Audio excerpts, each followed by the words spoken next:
할렐루야. 네, 또 잘 보내고 계시죠? 이렇게 빠르게 매일매일 성경을 보다 보니까 이 요약하는 시간도 굉장히 빠르게 돌아오는 것 같습니다. 지금 레위기 이제 본격적으로 보시기 시작할 텐데요. 레위기의 아주 간략한 어떤 의미를 좀 보시게 될 겁니다. 사실은 레위기는 굉장히 보기가 어려운, 또 성경 통독을 하다가 중간에 딱 포기하는 시점이 약간 레위기 쪽이다라고 표현할 정도로 굉장히 어려운, 통독할 때도 열심히 하다가도 레위기에서 좀 막혀버리는 경우가 있어요. 그런데 레위기는 신약에서도 여러 번 언급을 한 것처럼 40번 넘게 언급할 정도로 굉장히 중요한, 신약에서 히브리서를 볼 때 레위기를 모르면 이해하기가 힘들다라고, 이렇게 신학적으로도 굉장히 중요한 구절이다라고, 장이다라고 얘기를 하고 있습니다. 한번 들어가 보겠습니다. 자, 레위기는 제목은 레위인에 관련된 사항이다 라고 하고 있습니다. 레위 제사장들에게 주는 지침서라는 뜻도 있다고 합니다.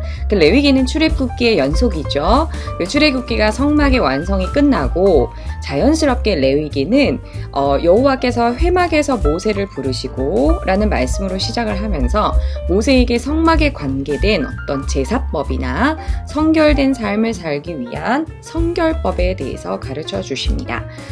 레위는 두 가지의 어떤 방향성을 가지고 설명을 하고 있습니다. 1장에서 16장까지는 하나님께 예배하기 위한 수단으로서의 제사법이 무엇이 있는지 쭉 설명을 해주고요.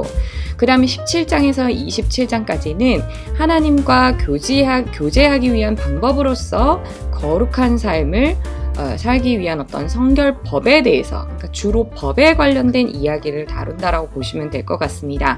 그 레위기의 주제를 굳이 한 문장으로 요약을 하자면 거룩한 예배와 거룩한 삶이다라고 얘기하고 있습니다.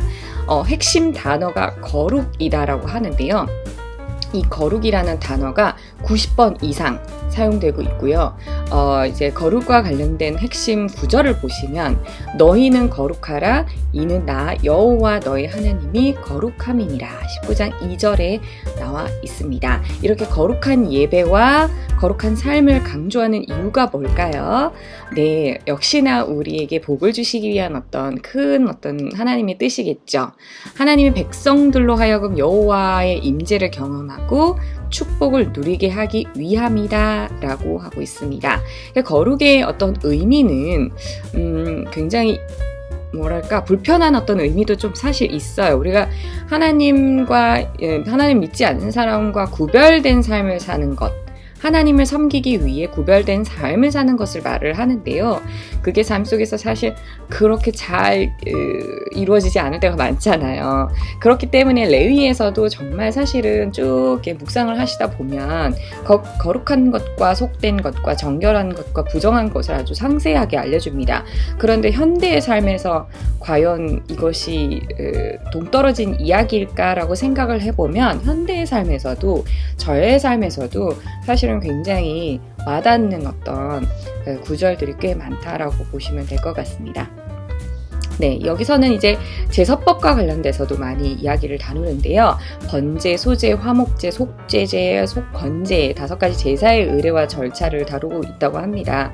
그래서 감사제, 서원제, 낙헌제 이런 것들은 모두 화목제에 속한다라고 보시면 되겠고요.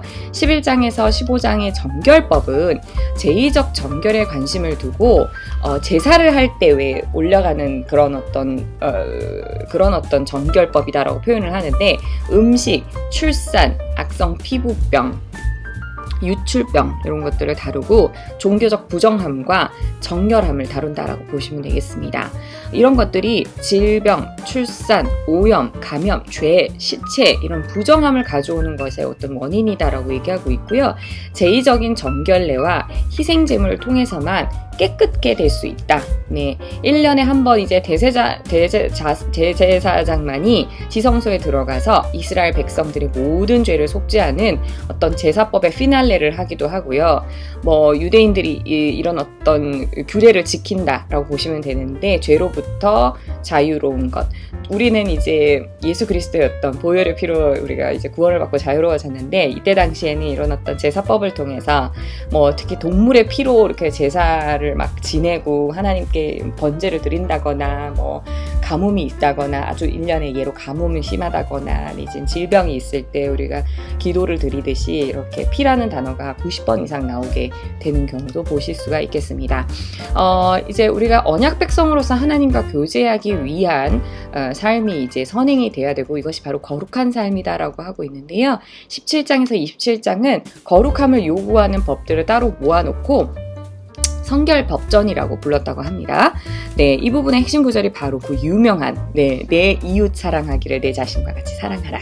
19장 18절 말씀에 있습니다. 또한 레위기는 6월절, 무교절, 뭐 77절, 나팔절, 대속제일, 초막절과 같은 절기에 대해서도 아주 자세하게 가르쳐 주는데요.